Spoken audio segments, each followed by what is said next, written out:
We've got to turn that sales process into a visual sale. And that's how my clients have done like $6 billion in sales using my strategies. But the prospect needs to say in their head, holy shit, this is so valuable. I'd be stupid not to do business with them. So Todd, before we jump in, I did a little bit of digging on you on what you talk about earlier. So I want to rattle some of these things off and tell me if they're accurate or not. So you used to work at iHeart back in like 03 to 07, and you were reporting on a number of large divisions, mainly in audio content. You had a conversational weekly standing call with your boss that talked about like what was resonating in content and in audio, and you were kind of telling him like, well, video's kind of working.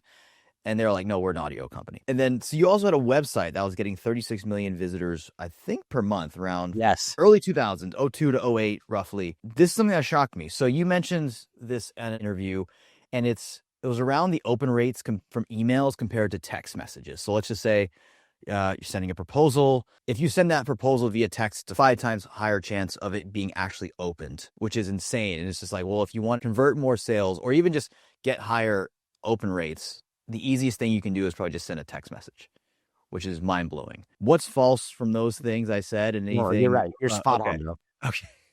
That's good.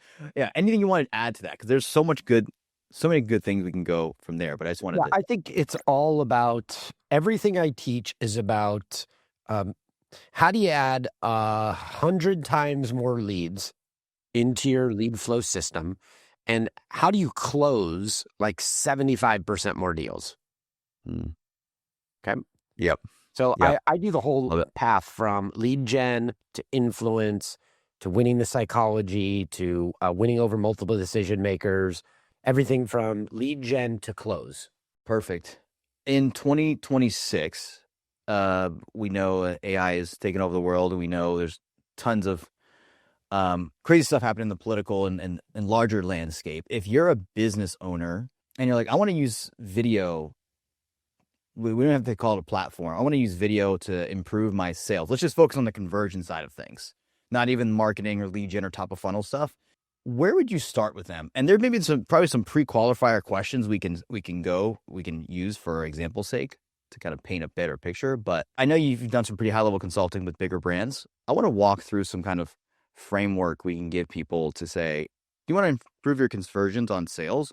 Here's how you can use video to do that. Okay. And as a cleanest format as we can. We can add detail there as we needed. Yes, sir.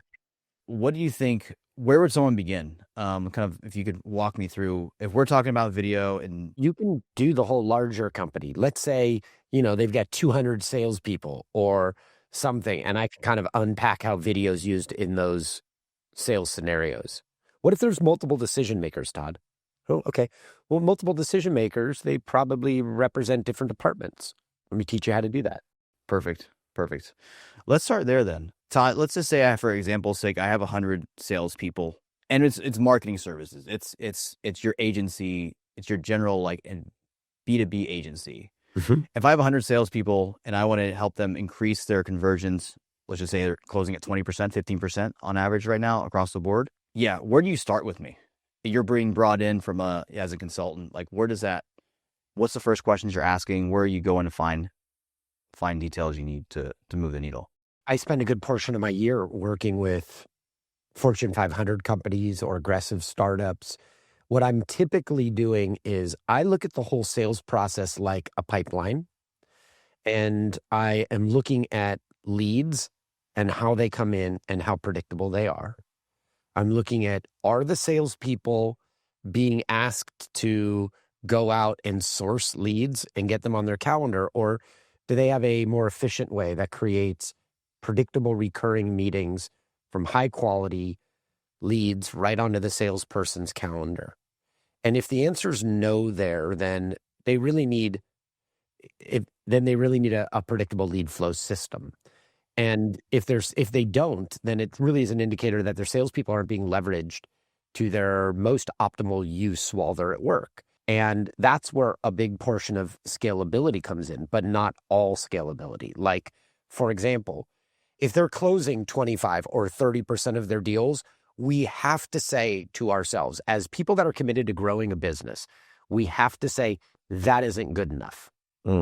We have to stop Yeah. tolerating a 25% close or a 30 or a 40% close, because there are levers inside of a business that'll get you to 50, 60, and 70% close. And we have to be hungry to be able to optimize our path to the magic word of yes. And in doing so, we have to make our offers more irresistible. But the prospect needs to say in their head, holy shit, this is so valuable, I'd be stupid not to do business with them.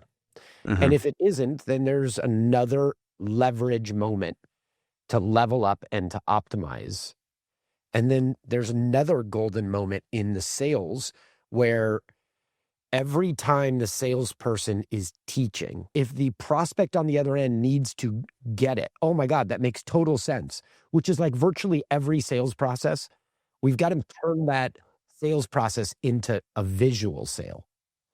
Visual sales convert at a significantly higher level because not only does somebody learn significantly faster, and if you want, I can unpack the data there. There's so many leveraged moments. You guide me, but I'm happy to so I come in and I'm just I'm looking at that pipeline and I'm like, where are all the different leaks in the pipeline? Because once you start plugging leaks, the math doesn't add up. It compounds, it's multiplication. So that's how I look at it. And that's how my clients have done like $6 billion in sales using my strategies. I love it. I love the just understanding it as a pipeline. For me, logically, that makes the most sense. Let's start I want to start in the reverse here for a second, towards the end, like the bottom of the funnel. In using video, I've heard some of your interviews in the past around how you guys use video or how you instruct on using video to gain trust with the person you've mentioned who is not actually in the sales call. You may never meet them, and maybe a CFO or somebody else. Let's begin there if that's okay. Okay, I love it. So I believe that every salesperson needs to own their entire path to yes. So not just the champion that they're meeting with. They need to own who the champion that they've been meeting with is going to go talk with and consult with. This fits in with the psychological needs because every decision has 3 new psychological needs in business today.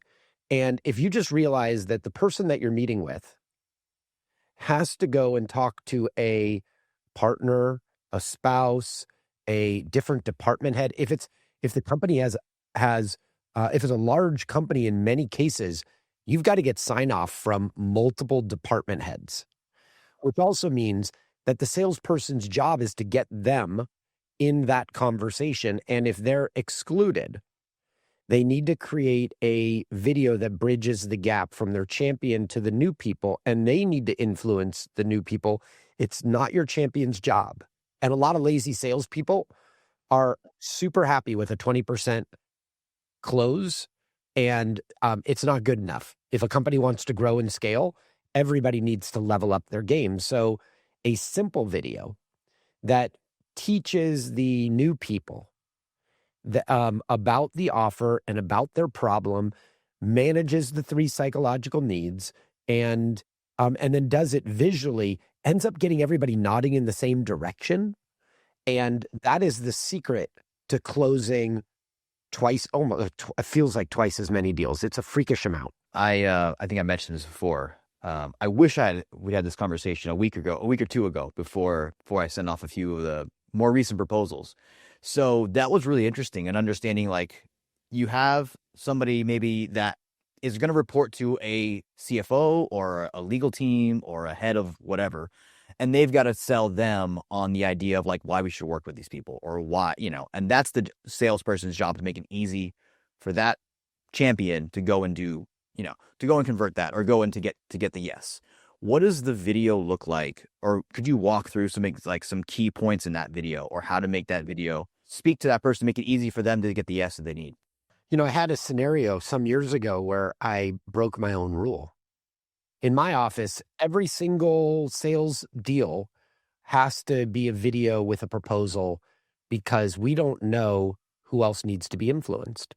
And if we rely on our internal champion to play the game of telephone, do you know the game of telephone, Luis? I hate it. Yes. Okay. Yeah. Most salespeople think that champion's going to go down the hall, but they're only going to and be able to articulate everything we've taught them over 7 meetings But the truth is they're only going to be able to communicate about 10%. And 10% is not good enough for a scaling, growing business to have to rely on 10% of their information getting to the other gatekeepers. So there's an art to this, and it's actually really easy, and it changes the psychology even of the salesperson, because now the salesperson has other tools. They have new skills. It goes like this. Hey, Luis, great talking with you. Thank you so much for helping me develop the strategy to help your company accomplish X, Y, and Z. Notice I haven't introduced myself yet. Notice I just complimented Luis. Now I do a quick sidestep of Luis. And for the rest of your team, for Rick and Jenny and Suzanne, my name's Todd Hartley. I teach businesses how to accelerate their revenue. Many of my clients grow by 75%. I just had a company do 18 times profit increase in 60 days using our strategy. This is a $50 million company. And let me walk you guys through it. And now all of a sudden they're like, holy shit, this dude's for real, right?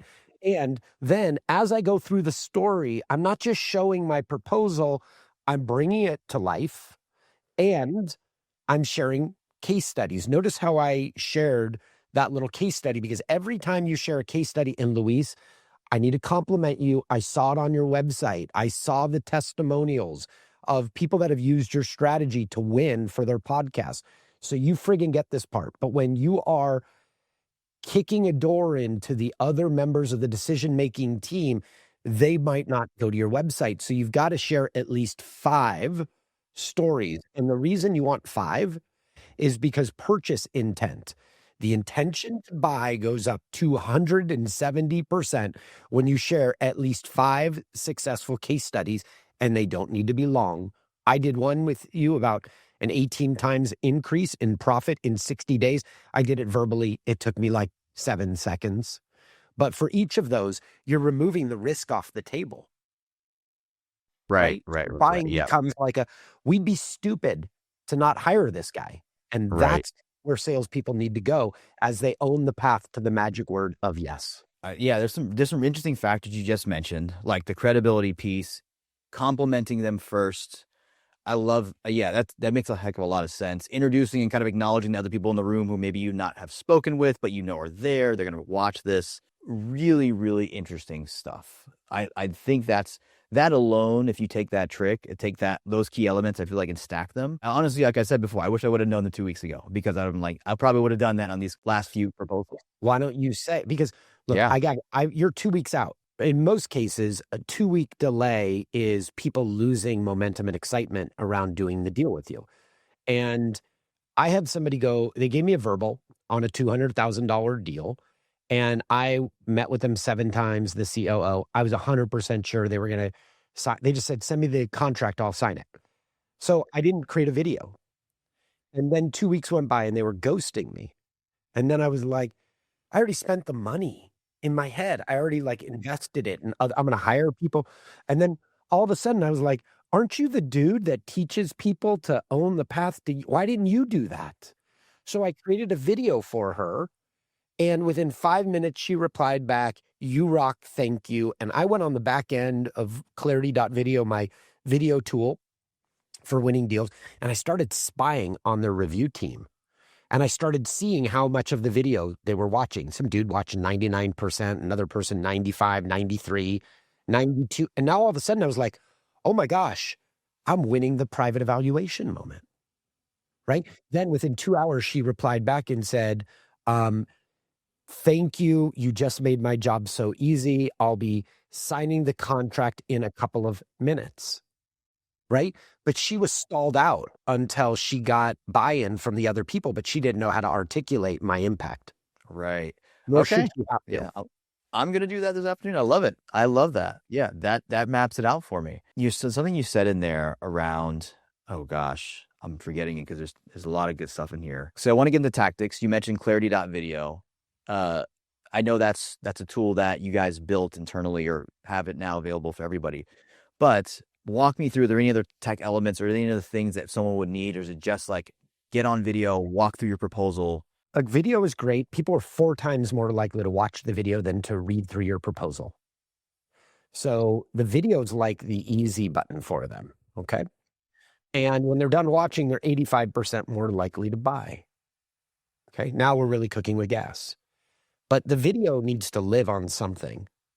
And so Clarity.video builds the landing page. We call it a journey page because we're not squeezing anybody and we're not funneling them.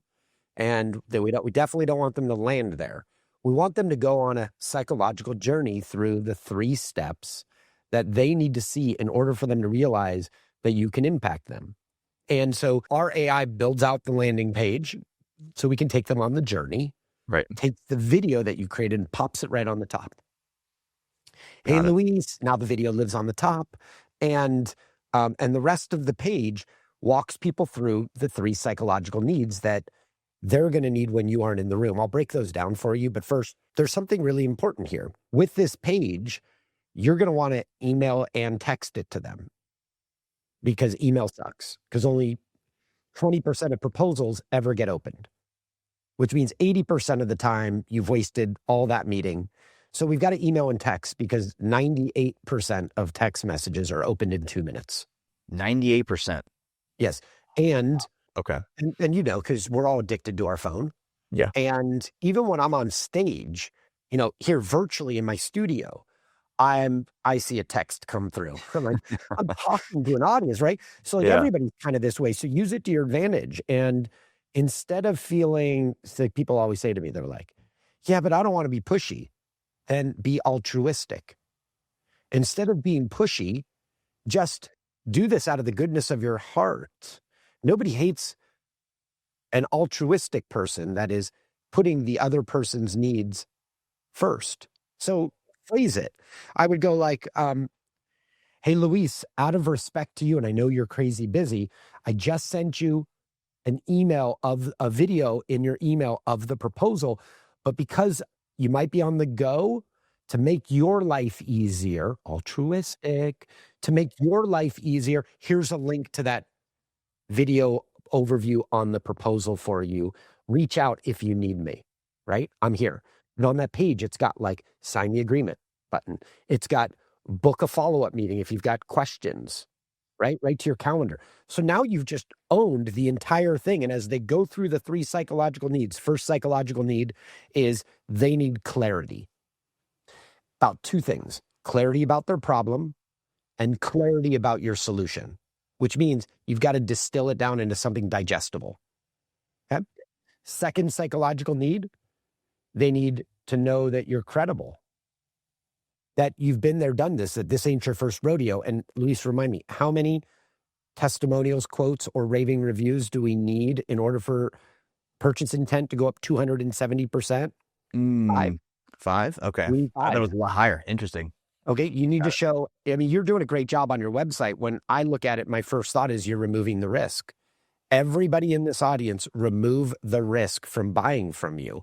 And we do that by showing stories of people raving about us. And it doesn't have to be a 2-minute, 3-minute. It could be a 10-second thing, okay? All you're showing is a repetitious pattern of a replicatable outcome that they desire. So that it doesn't need to be all standard format or like all video or all text or all, it could be different sources we're pulling from to get that repetitious. Yes. And it also feels a little bit more authentic when it's not all the same, right?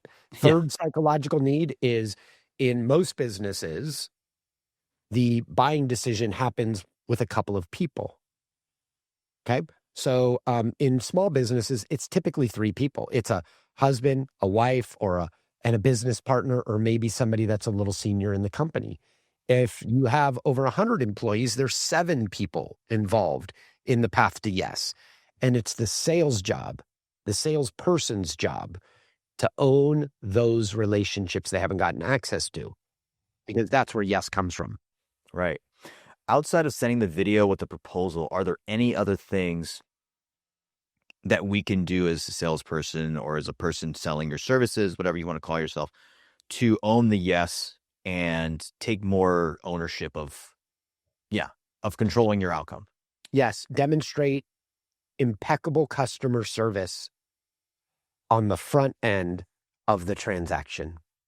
Okay. And front end is It, pre-sales. pre-sale, Okay. Okay. right? Pre-conversion. And that's the salesperson's job Yeah. to demonstrate how loving and supportive, altruistic, how much they care about the outcome, which means the salesperson, when they submit the proposal, has to ask for confirmation that it's been received. If they don't hear back from them in 24 hours, don't wait 4 days, jump in 24 hours because you're in charge of the momentum in the sales process, not the prospect.